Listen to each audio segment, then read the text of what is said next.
At the end of a narrow street in the old city there stood a small cafe that few people truly noticed, and yet many people somehow found winter thoughts become too loud to bear.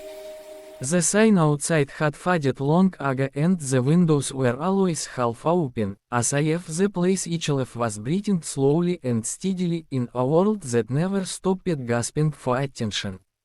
Inside, the air smelled of tea leaves, dusted wood, and time. The owner, a quiet man named Amir, moved with the ease of someone who had nowhere else he needed to be. He did not chase conversations, nor did he avoid them. He simply observed, listening as carefully to what was not said as to the words that were spoken. One evening, as the sun slipped down behind the rooftops and painted the sky with silent colors, a young man named Rafi entered the cafe in a storm of frustration.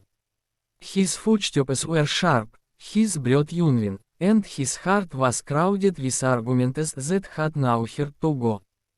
He spoke before he even sat down, words pouring out in a tangled rush about disrespect, betrayal, and imagined enemies. He expected sympathy, advice, support, or perhaps even a plan for revenge. Instead, Amir placed a simple cup of tea on the table in front of him and waited. The quiet stretched between them like a mirror, forcing Rafi to see his own reflection in it. At first, the silence offended him. Then it confused him. Slowly, it began to calm him.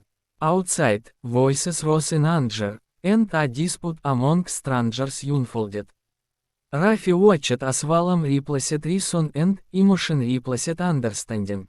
The tension he felt moments earlier now looked different in the faces of others. When the situation ended badly and regret followed, something within him shifted. Amir's few words carried the weight of truth without decoration. Silence, he explained, was not weakness but strength under control. It was the space where wisdom had room to speak. Rafi left that night with fewer answers than questions, yet with a sense of direction he had not felt before. In the following days, he noticed how often he had stepped into unnecessary battles with his tongue. He began to pause before replying. He let others finish their storms of speech and watched them tire themselves out. He listened more than he spoke, and in that listening he began to understand the hidden motivations of others and the quieter needs of himself. Conflicts that once consumed his energy started to fade away before they could grow. People who had once argued with him now found nothing to fight against. Some mistook his silence for surrender, but in time they realized it was something stronger, self-mastery. The world around him remained just as chaotic, just as loud, just as restless. Yet within him, a stillness had taken root.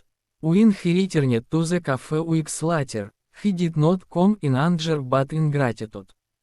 Too few words were exchanged. Amir saw the change in his eyes. Rafi had learned that peace was not found in proving a point, but in realizing the need to do so.